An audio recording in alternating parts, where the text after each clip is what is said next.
22 लाखापर्यंत आम्हाला तायवान पपईपासून उत्पादन मिळालेलं आहे.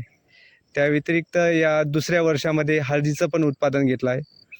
मधी हळदीचे 2 तास लावले असता 1 तास आंब्याचा आणि 2 तास हळद या प्रमाणात आम्ही लागवड केली. तर चांगल्या पद्धतीनं उत्पादन मिळालं हळदीचं. त्यानंतरही आम्हाला आंब्यालाही जवळपास एका झाडाला 10 किलोपर्यंत माल येत आहे किंवा धरलेला आहे.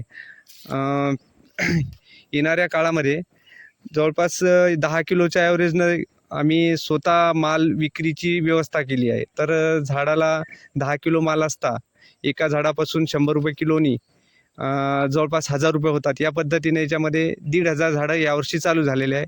बाकी 5,000 झाडाची उत्पादन पुढच्या वर्षी घेऊ. मी यश समाधान चिपळे, एक BSc स्टुडंट.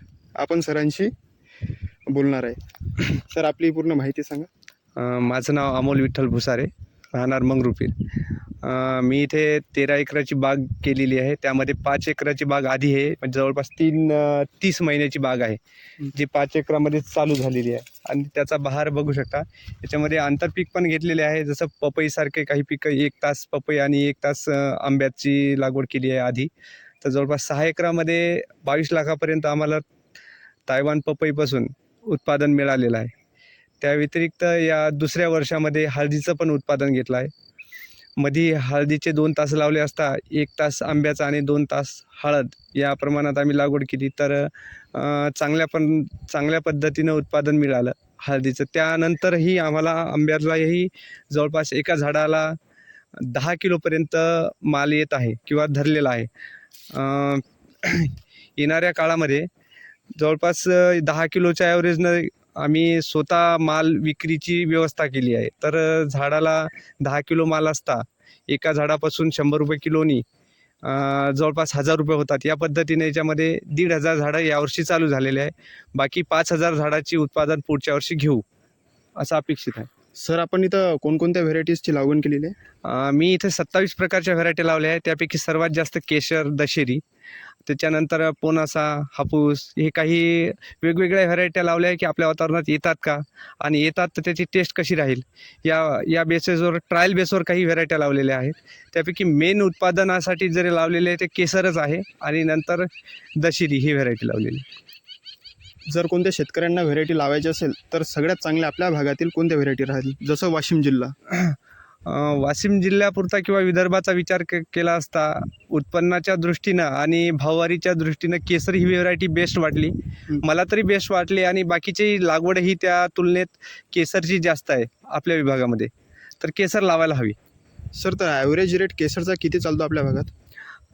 तसं आता मार्केटवर डिपेंड असतं, परंतु केसर हा चांगला सेंद्रिय पद्धतीनं जर पिकवला तर ॲव्हरेजली ₹100 रेट तर शेतकऱ्याला जाग्याहून सहज मिळतात.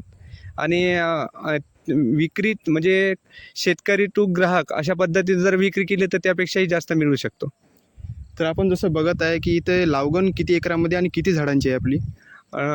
टोटल म्हणजे सर्व झाडं आमचे 13 एकरामध्ये 6,500 झाडं लावलेले आहे. त्यापैकी 30 महिन्याची बाग, म्हणजे ही नवीन आधी लागवड केलेली 1,500 झाडं आहेत, त्याची बाग चालू झालेली आहे. आणि पुढच्या वर्षी आमचे टोटल 6,500 झाडंही येतील. जसं की आपण बघत आहे आपली स्पेसिंग हे मला हाय डेन्सिटी वाटत आहे. तर आपली स्पेसिंग आपण काय ठेवलेली आहे जेणेकरून आपल्याला जास्तीत जास्त उत्पन्न मिळेल? हो, अति घनदाट पद्धतीनं आम्ही लागवड केलेली आहे, ज्याचं झाडापासून झाडाचं अंतर हे 6 फूट आहे, आणि तासाचं अंतर म्हणजे 2 लाईनचं अंतर आम्ही 12 फूट ठेवलेलं आहे. म्हणजे अति घनदाट हाय डेन्सिटी असे या पद्धतीनंच लागवड केलेली आहे. म्हणजे उत्पादन आपलं वाढेल याच्यामागचा हाच एक मूळ उद्देश असतो. सर, आपण बाकीचे फळबाग सोडून आंब्याकडेच का वळण घेतली? आंबा हा मला तरी असं वाटतं की प्रत्येक घरामध्ये म्हणजे रोज खाण्यात जाणारा हा आंबा असतो, आणि फळ प्रत्येक घरातल्या प्रत्येक व्यक्तीला आवडण्यासारखं फळ म्हणजेच आंबा. आणि आंबा कितीही मार्केटला आल्यानंतर मार्केटची रेट एकदम डाऊन होत नाही, तशी त्याच्यासाठीच ही आपण जर केसर व्हेरायटी लावली आहे तर हिचा स्वाद, मधुर स्वाद, आणि हिचं येण्याची जी कॅपॅसिटी आहे आपली इकडं फळधारणेची, ती सगळ्यात जास्त आहे. म्हणून मला आंब्याकडे वळून त्याच्यामध्ये केसर लावायची आवड झाली. सर, आपण पाणी व्यवस्थापन हे याला किती लागेल?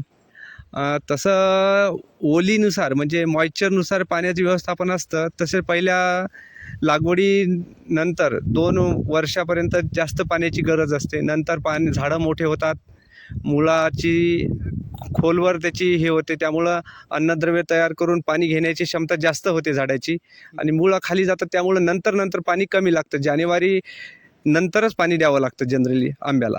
तर आपण खत नियोजन हे फर्टिगेशन माध्यमातून म्हणजे ड्रिपच्या माध्यमातून करता की बाहेरून कुठले आणखी देता? कुठलंही रासायनिक खताचा वापर केलेला नाही. जास्तीत जास्त शेणखत आणि आता जीवाणू खताचा वापर करतो आहे.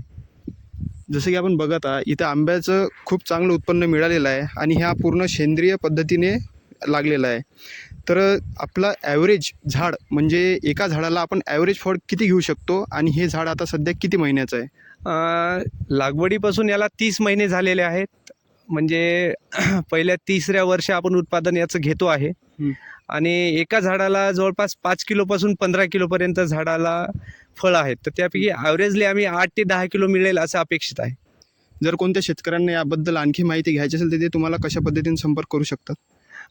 निश्चितच माझा नंबर तुम्हाला मी इथं सांगेल आणि त्या नंबरच्या माध्यमातून आमच्या प्लॉटला व्हिजिट द्यायला आले असले तरी आम्ही पूर्णतः माहिती देऊच. आता शेतकरी आहे त्यामुळं शेतीची माहिती द्यायला हरकतच नाही. शेतकरी मित्रांनो, तुम्हाला एक सांगू इच्छितो, सर एक स्वतः नर्सरी ओनर आहे आणि यांची एक स्वतःची जय गुरुदेव नावाने नर्सरी आहे. तर तुम्हाला कुठल्याही प्रकारचे रोप किंवा कुठल्याही प्रकारची माहिती लागल्यास किंवा कोणत्याही फळबागाची प्लांटिंग करत असल्यास तुम्ही संपर्क साधू शकता व पुढची माहिती सर आपल्याला स्वतः देईल. माझी जय गुरुदेव रोपवाटिका या नावाने इथे नर्सरी आहे. मी नर्सरीचा पहिले उल्लेख नाही केला कारण की शेतकरी या उद्देशाने मी इथं बोलत होतो.